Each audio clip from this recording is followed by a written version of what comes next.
Let's fill out a map based on the latest polling in every state according to Decision Desk HQ and 538's averages. We'll start by giving both candidates all of the states that they won by more than 10 percentage points in the 2020 election. For Donald Trump, those are Idaho, Utah, Wyoming, Montana, North and South Dakota, Nebraska at large, as well as the 1st and 3rd congressional districts, Kansas, Oklahoma, all the way down here we have Alaska, then Missouri, Arkansas, Louisiana, Mississippi, Alabama, Tennessee, Kentucky, Indiana, West Virginia, and South Carolina. And then for Joe Biden, Washington, Oregon, California, and Hawaii, New Mexico, Colorado, Illinois, Virginia, New York, Maine's 1st congressional district, Vermont, Connecticut, New Jersey, Delaware, Maryland, D.C., Rhode Island, and Massachusetts. Now, with all of these states out of the way, Biden and the Democrats start out at a 209 to 125 electoral college vote advantage. We can be practically certain that both candidates will carry all 36 of these safe states by comfortable margins again this November. Swings of more than 10 percentage points from election to election are practically unheard of in modern presidential politics. And given that 2024 is a rematch of 2020, individual state shifts are likely to be even more muted than usual, as most people's opinions of Trump and Biden have pretty much been set in stone since before 2020. Now, these 14 remaining states are the ones you're going to want to watch closely on election night, as they will give you the best clues as to how the race to 270 electoral votes will shape up. And on that note, let's go in order of poll closings this time around, so you can get a better idea as to how the night will progress from 7 p.m. onward. Now, obviously, voting in most of these states here across the middle of the country and over on the Pacific Coast will remain open longer than the East Coast states. But again, it's very, very unlikely that either Biden or Trump will make a play for these states already colored in deep blue or red. At 7 p.m. Eastern on election night, the polls will close in 6 states, but those paying close attention will know that the only state that really matters at this poll closing is Georgia. The closest state in the 2020 election, Biden won it by just 0.2 of a percentage point, 0.2%, and a vote margin of less than 12,000 votes out of almost 5 million ballots cast. Now here in 2024, Trump has maintained a consistent advantage over Biden in both polling averages. Decision Desk HQ and The Hill have him leading Biden by 4.5%, based on 37 polls in their head-to-head average, while 538 has Trump up 5.5% with the inclusion of independent candidate Robert F. Kennedy Jr. Either way, these are both lean Republican margins over here on the electoral map. If we average them together, we get a Trump lead of exactly 5 points, close to his 2016 margin over Hillary Clinton in Georgia. Now, the other state that we'll be watching closely here at this hour is just to the south in Florida. Now, most polls close in the Sunshine State at 7, but some counties in the Panhandle are located in the Central Time Zone and therefore close at 8 p.m. Eastern. So even if Trump is up big in the early returns, which he very well may be, and we know that Florida does report votes quickly, the networks will be holding off on making a call until at least 8 o'clock. There's a good chance, though, that we'll know that Trump has won Florida before 8 p.m., as he is expected to win the state by the largest margin for a presidential candidate of either party in quite some time. The latest polling average by Decision Desk HQ has Trump up 8.5 points over Biden in Florida, according to an aggregate of 16 polls. Meanwhile, 538 has Trump up by an even larger margin, 11 points, and averaging those out, we get Trump plus 9.8, just below the cutoff to be a solid Republican state. Instead, it'll go down as a likely Republican here. Now, in case you're new here, these qualitative rating classifications for either party, solid, likely, lean, and tilt, cover a range of margins to more easily visualize differences between states. Solid includes all margins above 10%, likely between 7 to 10%, lean between 3 to 7%, and tilt between 0.1 to 3%. Now, our next poll closing arrives pretty quickly after 7 at 7:30, when polls will close in Ohio, West Virginia, and North Carolina. Now, West Virginia is obviously very deeply red. It was Trump's second strongest state in 2020 at R plus 39, but Ohio and North Carolina are more interesting. Trump did win Ohio by 8 points in 2020, the same margin he carried it with in 2016, after Barack Obama had won it in both of his elections in 2008 and 2012. Now, the saying, as goes Ohio, so goes the nation, was the catchphrase describing Ohio's bellwether status, but that ended in 2020, as for the first time since 1964, it voted for the losing presidential candidate, Trump. That being said, Trump is expected to carry it comfortably again in 2024, as the latest DDHQ in the Hill average is Trump plus 10.2, according to 13 polls. The former president has led by at least 5 points in each of these surveys. And then, according to 538, they've got Trump leading Biden by just under 10 points at 9.6%, with Kennedy at exactly 10% right here in this average right now. Combining the two averages, we get Trump plus 9.9, again just below the cutoff to mark Ohio as safe Trump. It'll join Florida as likely Republican on the electoral map. Then down in North Carolina, it seems like North Carolina is always seemingly in play for Democrats until the results come in and Republicans consistently pull out narrow victories. In fact, the last 7 presidential elections and U.S. Senate races in North Carolina have gone to Republicans by less than 6 percentage points. After Obama carried it in 2008, Mitt Romney won by 2% in 2012, and then Trump held it in 2016 by 3 points before winning by an even narrower 1 point over Biden in 2020. Now, if there is one state on the 2024 map where Joe Biden and the Democrats could potentially go on the attack to try and expand their coalition, it would be North Carolina, though that will be a tall task, as the latest Decision Desk HQ average has Trump leading by 3.9% based on 36 polls, 48.2% to 44.3%. This is actually the narrowest Trump lead in this average since November of last year. Though comparing it to 538, they have Trump up by a much wider margin at 6.4%, 44.6% to 38.2%, with Kennedy at 9.5%.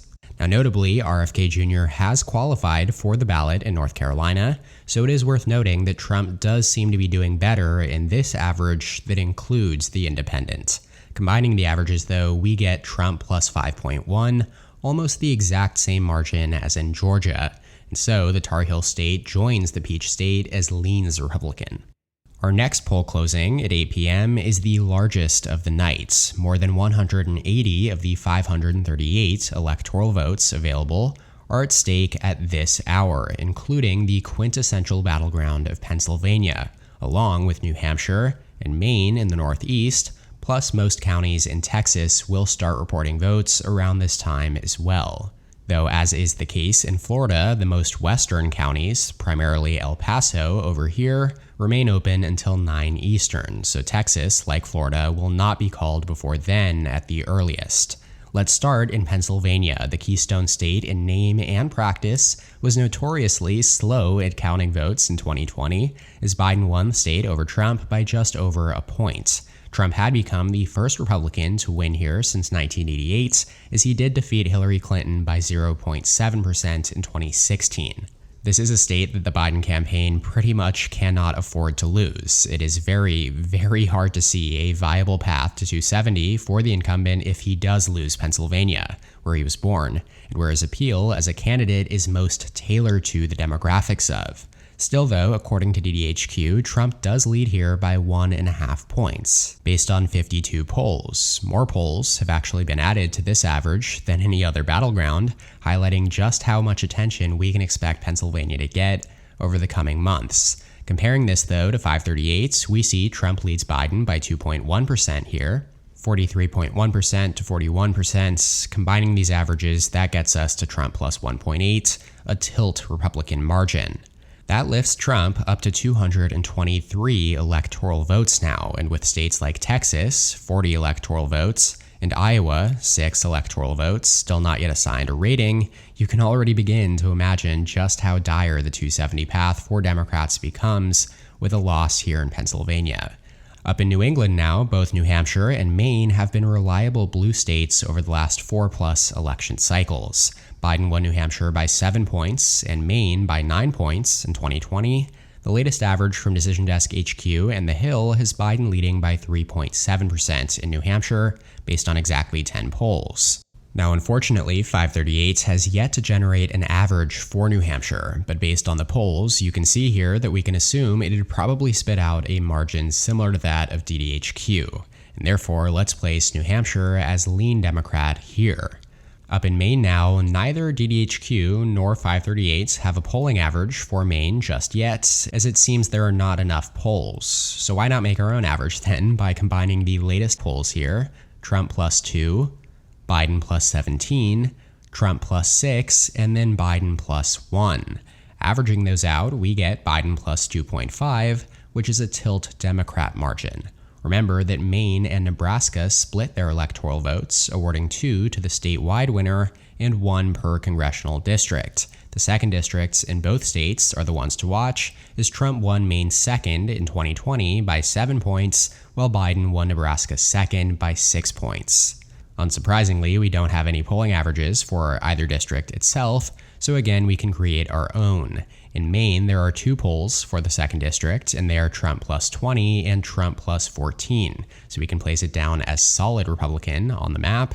And then in Nebraska's second district, we actually only have 1 poll here, conducted by Public Policy Polling, and it has Trump up 3 points over Biden, both in the head-to-head and full field versions. That means that we can place this Omaha-based second district down as tilt Republican.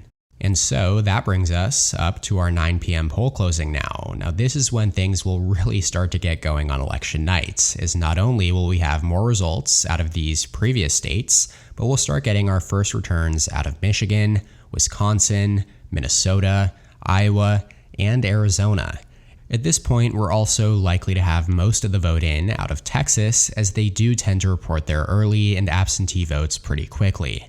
I would also be shocked if Florida was not already called for Trump by now, as it'd probably be at around 90 or more % reporting, and while we would have a pretty good chunk of the vote out of Georgia and North Carolina, that'll depend on how close the margins are to know really how quickly they'll get called. Let's go through the averages here in the 9 o'clock states, starting in Michigan, Biden +3 in 2020, like Pennsylvania and Wisconsin. Michigan had gone blue in every election between 1988 and 2016, when Trump won by his narrowest margin in that election, 0.2% over Clinton. Since that election, Democrats have performed exceedingly well, though, and coming into this cycle, it's one state that Biden absolutely cannot lose. I'd go as far as to say that if Biden does lose Michigan, it's over. Trump wins a second non-consecutive term in the White House. And with that said, the former Republican president is yet again leading Biden. His margin over Biden is almost identical to in Pennsylvania at Trump +1.5 based on 49 polls. Trump currently sits at 48.2% in an average of these head-to-head surveys over Biden's 46.6%. Then in 538's average, they both obviously drop quite a bit in terms of vote share. In the full field average that includes Robert F. Kennedy Jr., Trump's overall lead dips below 1% to 0.9%. He's at 41.6% to 40.6%, with Kennedy at 8.8%. Now, this is especially notable as Michigan is one of only 2 states where DDHQ has independently confirmed with the Secretary of State's office in Michigan that RFK will appear on the ballot. And while we did see him pull more support away from Biden in North Carolina, we see Biden gaining slightly here in Michigan. Either way, going back to the 2024 electoral map in Michigan, it'll tilt towards Trump. In Wisconsin, the lead, according to DDHQ, is even narrower. It's Trump +0.1, literally the smallest lead that he could possibly hold based on 35 polls so far. Now, if you take a look down here at the timeline graph, this average has remained pretty consistent over the last few months. Biden has yet to lead in the average overall, but he has now led or been tied with Trump in 4 of the last 5 polls. Yet according to 538, Trump's lead grows to 1.6% with RFK included. Interestingly though, Biden did actually lead at this point last month according to this average. Wisconsin, though, joins Michigan as tilting towards Trump, meaning that he narrowly sweeps the Rust Belt just as he did in 2016. Notably, Wisconsin has been decided by less than a point in 4 of the last 6 presidential races. The only exceptions were 2008 and 2012, when Obama won the Badger State comfortably in consecutive elections. Over in Minnesota now, Biden leads Trump by 0.6% based on 11 polls. This is as close as it has been since last November, and it's obviously a lot closer than Biden would like, considering that he won Minnesota by 7 points in 2020. Shifting over to 538, he has a little more breathing room here at 2.4 points over Trump. Combining these averages, we get Biden plus 1.5, which is actually the exact margin that Hillary Clinton won Minnesota with in 2016. We're going to mark it down as tilt Democrat for now. As for the state of Iowa, similar story to Ohio, blue for Obama in 2008 and 2012. Trump then swung it deep into Republican territory at R plus 9 in 2016 and R plus 8 in 2020. The latest average here by DDHQ has Trump's lead at only 3.1%, again, closer than it had previously been, but this is really just due to the latest poll by Zogby Strategies showing Trump up by only 2 points among 405 likely voters. Trump had led by at least 6 points in the previous 9 surveys. Now, 538 has not yet created an average for Iowa, so we're going to have to mark it down as leaning towards Republicans on the map based on Trump's 3.1 point lead per DDHQ. Again, though, Trump's actual polling advantage is probably going to end up being much higher as soon as we get a new poll. All the way down in Texas, 40 electoral votes, 2 more than it awarded to Trump in the last 2 cycles. Texas is one of the fastest growing states in the country in terms of population, and the latest average from DDHQ has Trump up 9 points based on 11 polls. That's closer to his 2016 margin than 2020, when his 5.6 point margin over Biden was the narrowest for a Republican since 1996. Biden's 46.5% vote share in 2020 was the highest for a Democrat since 1976, when Jimmy Carter was the last Democrat to win Texas. That said, Trump made significant gains among Hispanics in 2020, a key voter bloc, especially in South Texas, where the 2022 midterms showcased continued GOP strength in the Rio Grande Valley. Now shifting over to 538, Trump's lead is even larger at 10.8 points. Kennedy is polling at the highest share here actually so far out of all of these polls at 12%, and he has claimed ballot access here in Texas. Now averaging these 2 averages out, we get Trump plus 10 exactly, which means that Texas will be safe GOP here on the electoral map. And then over in Arizona, the second closest state in 2020 after Georgia at Biden plus 0.3, like Georgia, Biden became the first Democrat to carry Arizona since Bill Clinton in 1996, and only the second since Harry Truman in 1948. Taking a look at the latest average, according to DDHQ and The Hill, Trump now leads Biden by 3.3% based on 46 polls. That's very much within the margin of error, and it's actually the closest it's been since last September, as the last few polls have shown a tighter race. Saying that, though, Joe Biden has not led in an individual survey in Arizona since last June. Now, according to 538, Trump's lead expands to 4.6% here with RFK included, 42.8%, 38.1%, and Kennedy at 9.9%. If we do average these out, we get Trump plus 3.9, another lean Republican margin. Finally, let's wrap things up in Nevada, where the Decision Desk HQ average has Trump up 5.4% based on 32 polls. This is pretty much in line with how he has fared since last October, when things were closer and Biden actually led for a little while. Remember, Biden did win Nevada by 2.4 points in 2020, an identical margin to Hillary Clinton's 2016 victory in Nevada. But given that the national popular vote shifted to the left between those elections, that actually means that Nevada shifted to the right compared to the rest of the country. The GOP also flipped the governor's office in 2022 and secured a majority in the state's U.S. House popular vote for the first time this century. Taking a look over at 538 again, we have another Trump lead by a slightly larger margin of 6.6%. RFK has claimed ballot access in Nevada, so his numbers here are worth watching as time goes on. But nevertheless, averaging out those averages, we get a Trump plus 6 margin on the dot, which means Nevada joins the long list of lean Republican states here on the Electoral College map. And with that, we can now see that Donald Trump is favored to win a second non-consecutive term in the White House, the first since Grover Cleveland in 1892, as he is projected to win 313 electoral votes, according to the latest polling averages, over Biden's 225. Trump's strength is most obvious in battlegrounds across the Sun Belt, like Nevada, Arizona, Texas, Georgia, and North Carolina, where Republican gains among Black and Hispanic voters have put them in a strong position to secure these states, where Democrats typically rely on strong turnout among non-white voters. Conversely, in the Rust Belt, most notably the trio of Wisconsin, Michigan, and Pennsylvania, Biden is polling within the margin of error against Trump, and he will be hoping that continued backlash against the Supreme Court's decision to overturn Roe v. Wade will rally Democrats like it did in 2022, when they swept the governor's races in these states and consistently overperformed in U.S. Senate and House races as well. It is worth mentioning that abortion is generally more popular in these states than it is in the more religious and therefore traditionally conservative Sun Belt states, particularly North Carolina, Georgia, and Arizona. That just about does it though for this video's analysis. Let me know in the comments what you think of this map and the points made in this video. I appreciate all positive or negative comments. Shout out to my channel members on screen here. Thank you so much for your support. If you'd like to become a member, go ahead and click the join button below this video to receive exclusive perks. Make sure to subscribe to my channel down below and please leave a like on the video if you enjoyed it. You can check out more content from my channel here, and as always, thank you so much for watching. See you next time. EP out.